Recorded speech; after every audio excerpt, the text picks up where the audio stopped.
We are ready for a nuclear war. ये statement दिया है रशिया के प्रेसिडेंट व्लादिमीर पुतिन ने एक इंटरव्यू के दौरान। मैं यहाँ उनको कोट करना चाहूंगी, from a military technical point of view we are ready for a nuclear war, of course we always have them ready with अस।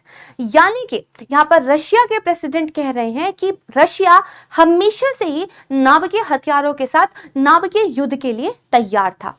दोस्तों, र्यूटर्स की तरफ से आज ही ये कोट किया गया है कि पुतिन ने इस इंटरव्यू में पूरे वेस्ट वर्ल्ड को एक चेतावनी दी है नाभिकीय वॉर को लेकर, और साथ ही उन्होंने यूएस को यह भी कहा है कि यदि यूएस अपनी ट्रूप्स के साथ रशिया और यूक्रेन के बीच में इंटरवीन करता है तो रशिया इसको एक एस्केलेशन के रूप में देखेगा। दोस्तों, कुछ रिपोर्ट्स यहां पर मोदी जी की मध्यस्थता को लेकर भी आई है। दरअसल टाइम्स ऑफ इंडिया में मार्च 10 को एक आर्टिकल आया था जिसमें यह बताया गया कि कुछ रिपोर्ट्स ये बताते हैं कि प्रधानमंत्री नरेंद्र मोदी जी ने रशिया के प्रेसिडेंट को रीच आउट किया है ताकि यूक्रेन पर रशिया का एक संभावित न्यूक्लियर अटैक जो हो सकता था उसको प्रिवेंट किया जा सके। सिर्फ इतना ही नहीं, इससे पहले भी वॉशिंगटन में एक रिपोर्ट रिलीज हुई थी और इस बार तो एक एक्स डिप्लोमेट ने भी एक स्टेटमेंट दिया है कि प्रधानमंत्री नरेंद्र मोदी जी को नोबेल प्राइज मिलना चाहिए, उनके द्वारा रशिया के न्यूक्लियर अटैक को प्रिवेंट करने के लिए जो कदम उठाए गए हैं उनको देखते हुए। तो दोस्तों, अगर भारत और रशिया के संबंधों की बात की जाए तो भारत ने अपने नैतिक पक्ष को मजबूत रखते हुए कि भारत युद्ध का समर्थन नहीं करता है, इसके बावजूद रशिया के साथ, रूस के साथ अपनी दोस्ती को बनाए रखा है। कल ही एक रिपोर्ट आई है जिसमें यह बताया गया है कि रूस और भारत मिलकर दुनिया के एक सबसे बड़े फ्यूजन रिसर्च रिएक्टर पर काम करेंगे।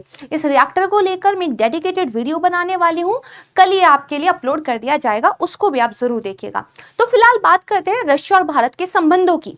तो भारत और रशिया की दोस्ती गहरी तो है ही, अगर आप देखें तो भारत जो हथियारों का इंपोर्ट करता है, जो कि काफी ट्रस्ट का मामला होता है, क्योंकि आपके पास कौन से हथियार है, वो किस तरीके से बने हैं, उनके स्पेसिफिकेशंस क्या है, उनका तोड़ क्या हो सकता है, ये उस देश को पता होता है जिस देश से बने हुए हथियार आपने लिए हैं। तो इतना बड़ा फैसला जो लिया जाता है तो ये विश्वास के आधार पर लिया जाता है, और भारत के लिए ऐसा विश्वसनीय दोस्त है रूस, और इसीलिए भारत जो सबसे ज्यादा रक्षा के क्षेत्र में इंपोर्ट करता है वो रशिया से करता है। तो आइए अब वापस से बात करते हैं जो रशिया के प्रेसिडेंट का इंटरव्यू आया है। तो देखिए, ये जो इंटरव्यू है ये रशिया में 15 से 17 मार्च के बीच में इलेक्शन होने वाले हैं, इससे कुछ दिन पहले ही आया है, इसीलिए इस इंटरव्यू की एक जियोपॉलिटिकल सिग्निफिकेंस बन जाती है। दरअसल माना जा रहा है कि 5वीं टर्म के लिए रशिया के जो प्रेसिडेंट है व्लादिमीर पुतिन, वो एक बार फिर से चुने जाएंगे आने वाले 6 वर्षों के लिए। तो यानी कि आने वाले 6 सालों के लिए जियोपॉलिटिक्स को एक दिशा निर्धारित कर देंगे रूस में होने वाले ये इलेक्शंस। और पूरी कोशिश है और बताया जा रहा है कि एक तरीके से ये बात निश्चित है कि जो पुतिन है वो फिर से इन इलेक्शंस को जीतने वाले हैं। अब बात करते हैं नेटो को लेकर। तो आपको पता होगा कि फिनलैंड और स्वीडन की तरफ से नेटो अलायंस को ज्वाइन कर लिया गया था। तो प्रेसिडेंट जो रशिया के हैं उन्होंने अपने इंटरव्यू में इसको लेकर भी एक स्टेटमेंट दी है। उन्होंने ये कहा है कि फिनलैंड और स्वीडन का जो ये डिसीजन है नेटो अलायंस को ज्वाइन करने का, ये उनके हित में नहीं है, क्योंकि पहले रशिया की मिलिट्री की कुछ सिग्निफिकेंट प्रेजेंस नहीं थी फिनलैंड के बॉर्डर के पास, लेकिन अब क्योंकि ये नेशनल सिक्योरिटी का मुद्दा बन गया है तो रशिया की मिलिट्री की प्रेजेंस जो है फिनलैंड के पास भी होगी। लेकिन सिर्फ उन्होंने अग्रेसिव बातें कही हो ऐसा नहीं है, उन्होंने ये भी कहा है कि यूक्रेन युद्ध पर रशिया बातचीत के लिए भी तैयार है।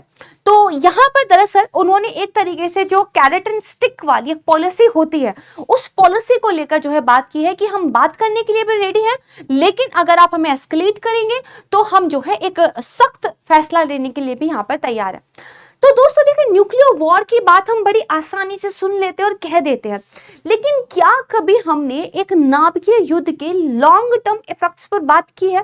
तो आज जो रशिया के प्रेसिडेंट का ये स्टेटमेंट आया है ये हमें एक बहुत अच्छा मौका देता है कि नाभिकीय युद्ध को लेकर बात की जाए। तो देखिए, जब भी न्यूक्लियर वॉर की बात आती है हम शॉर्ट टर्म जो इफेक्ट्स होते हैं उन पर ज्यादा ध्यान देते हैं। जितने भी वर्ल्ड के मिलिट्री हैं वो इन शॉर्ट टर्म इफेक्ट्स को देखकर ही अपना डिसीजन लेते हैं, क्योंकि जैसे ही न्यूक्लियर बॉम्ब को ड्रॉप किया जाएगा तो 4 इंपॉर्टेंट आपको जो है यहाँ पे इम्पैक्ट देखने को मिलते हैं। पहला होता है ब्लास्ट। जिस तरीके से एक भयानक मैग्नीट्यूड का भूकंप आया और उसके साथ एक भयंकर तूफान आए, उसका जो एक इफेक्ट बनेगा, कुछ वैसा ही इफेक्ट एक न्यूक्लियर बॉम्ब के ब्लास्ट का दिखाई देता है। इसके बाद एक huge amount of heat generate होती है, इतनी हीट कि कोई भी इमारत, कोई भी जो है चीज जो उस पूरी की पूरी बेसिकली प्रॉक्सिमिटी के अंदर आती है, वो सब जो है यहाँ पर मेल्ट हो जाती है। तीसरा आता है रेडिएशन फॉल आउट। जो इतना ज्यादा रेडिएशन यहाँ पर बेसिकली एक तरीके से फैला होता है, ये पूरा का पूरा जो है आपके एटमॉस्फेयर में फैल जाता है, और उसके बाद इस रेडिएशन का पूरा असर जो आसपास की हर चीज है, चाहे वो बिल्डिंग्स हो या फिर जीव हो, पौधे हो, मनुष्य हो, उन पर देखने के लिए मिलता है। ये रेडियंस आपके जीन्स के स्ट्रक्चर में चेंज कर देती है। ना जाने आने वाली कितनी पीढ़ियों तक जीन्स में इन रेडिएशंस की वजह से जो प्रॉब्लम हुई है वो दिखाई देंगी। साथ में जो इलेक्ट्रोमैग्नेटिक पल्स, ये इफेक्ट देखने को मिलता है। जितनी भी इलेक्ट्रोमैग्नेटिक डिवाइसेस हैं, चाहे वो आपके मोबाइल फोन्स हो, टावर्स हो, यहां तक कि आपका जो मिलिट्री इंफ्रास्ट्रक्चर होता है, वो पूरा यहाँ पर बर्बाद हो जाता है। ये कुछ शॉर्ट टर्म इफेक्ट्स हमें देखने को मिलते हैं, और कोई भी देश की आर्मी ये सुनिश्चित करती है कि अगर न्यूक्लियर वॉर की सिचुएशन आती है तो पहला एडवांटेज उनका हो, क्योंकि एक बार अगर एटम बम को ड्रॉप कर दिया गया तो उसके बाद आप वापस से हमला करने में कितने काबिल रहेंगे, ये एक सोचने वाली बात होती है। तो इनके बारे में तो बात होती है, लेकिन what about the long term effects of a nuclear war? एक लंबे टाइम तक आपको क्या असर दिखाई देगा? सबसे पहला असर होता है शूट इन द स्काई, यानी कि इतनी धूल हो जाती है। अब मानकर चलिए एक हाइपोथेटिकल सिचुएशन लेते हैं, अगर भारत और पाकिस्तान के बीच में एक फुल फ्लेज न्यूक्लियर वॉर होता है, भगवान ना करे कभी हो, और उसमें मान लीजिए 100 से ज्यादा नाभिकीय हथियार यूज होते हैं, जिसमें से हर एक का यील्ड जो है 15 किलोवाट हो, तो मानकर चलेगा टन में जो है ये शूट जनरेट होगी, यानी कि इतनी धूल जनरेट होगी कि जो साउथ एशिया का पूरा रीजन है वो उस धूल से ढक जाएगा। इसकी वजह से फिर क्या होगा, जो सूरज की किरणें हैं, जो रोशनी है, वो हम तक नहीं पहुंचेगी, और एक फिनोमिना यहां से स्टार्ट होगा जिसको बोलते हैं न्यूक्लियर विंटर, यानी कि पूरा अंधेरा छा जाएगा। जो हीट है वो हम तक नहीं पहुंचेगी, तो पूरा मौसम जो है वो ठंडा हो जाएगा, और इसकी वजह से होंगे एक्सट्रीम वेदर इवेंट्स। हो सकता है कहीं पर बारिश बिल्कुल होनी बंद हो जाए, और हो सकता है कि कहीं पर प्रेसिपिटेशन के बहुत ही अलग तरह के नजारे हमें देखने के लिए मिले। इसके अलावा जो आपके ओशियंस हैं वो ठंडे हो जाएंगे, तो वो हर प्रकार का जीव जंतु जो वार्म ओशियंस में रहता है वो यहाँ पे खत्म हो जाएगा।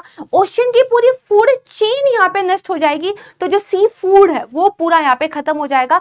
कुछ ओशियन तो जम भी सकते हैं, कुछ पोर्ट आपकी यहाँ पे फ्रोज हो जाएंगी, जिसकी वजह से जो क्रूड ऑयल, जो फूड या जो दुनिया भर की चीजों का ट्रांसपोर्ट होता है वो यहाँ पे बंद हो जाएगा, फूड का शॉर्टेज हो जाएगा, और जो देश की अर्थव्यवस्थाएं हैं वो कंप्लीटली कोलैप्स हो जाएगी।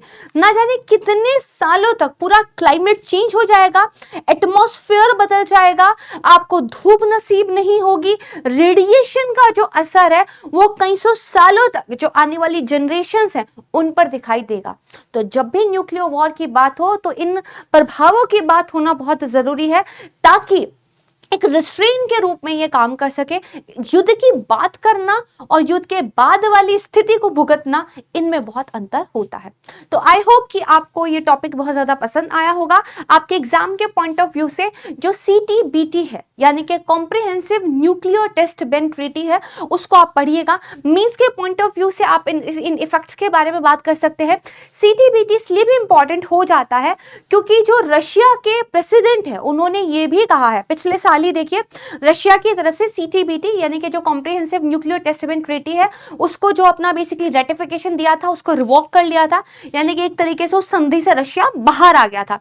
तो उन्होंने ये भी कहा है कि अब अगर रशिया ये कह रहा है कि अब अगर US न्यूक्लियर टेस्ट करेगा तो रशिया भी पीछे नहीं रहने वाला है। तो इन चीजों पर आप ध्यान रखिएगा। And super coaching text book पर अगर आप कोई भी कोर्स परचेज करना चाहते हैं तो पीसी लाइव कूपन कोड को यूज करना बिल्कुल मत भूलिएगा। इससे आपको 25% तो डिस्काउंट मिलेगा ही, साथ में मुझे पता चल जाएगा कि आपने जो है मेरा कोड यूज कर एडमिशन लिया है, तो आपकी एडमिशन की जिम्मेदारी और आपकी पढ़ाई की जिम्मेदारी मेरी भी हो जाएगी। इसके अलावा आप मुझसे टेक्स्ट बुक पर जुड़ सकते हैं, ये पीडीएफ मैं वहां पर डाउनलोड कर दूंगी। एग्जाम रिलेटेड एमसीक्यू और मीन्स के क्वेश्चन भी हम वहां पर डिस्कस करते हैं। साथ ही सुपर कोचिंग टेक्स्ट बुक ने आपके लिए एक निर्णय आईएएस बैच भी जो है लॉन्च कर दिया है 2025 के लिए। हिंदी में ये होगा और हमारी पूरी टीम जो है यहाँ पर आपको पढ़ाने वाली है। इसमें आपकी प्रीलिम्स, मेंस और इंटरव्यू तीनों को कवर किया गया है, मेंटरशिप की सुविधा है और आपका बेसिक एनसीईआरटी से जो है यहाँ पे सिलेबस स्टार्ट होने वाला है और करंट अफेयर की आपकी लाइव क्लासेस होंगी जो कि मेरे द्वारा ली जाएंगी। और जल्दी ही आप जो है अपने सिलेबस को जब पूरा कर लेते हैं तो फिर टेस्ट सीरीज की भी एक प्रॉपर जो है यहाँ पर सुविधा रहती है। हर टेस्ट के बाद आपसे 1-to-1 डिस्कशन किया जा सकता है कि कौन से वो एरिया है जहां पर और भी ज्यादा इंप्रूवमेंट करने की जरूरत है। तो पीसी लाइव कूपन कोड को यूज नहीं करना है, पीसी लाइव कूपन कोड को हमें लेकर चलना है। Thank you so much everyone. जल्द मिलूंगी मैं कल आपसे, जो फ्यूजन रिएक्टर को लेकर एक डेवलपमेंट हमें देखने को मिल रही है इसको डिटेल में डिस्कस करेंगे। एंड इस वीडियो को ज्यादा से ज्यादा शेयर कीजिएगा।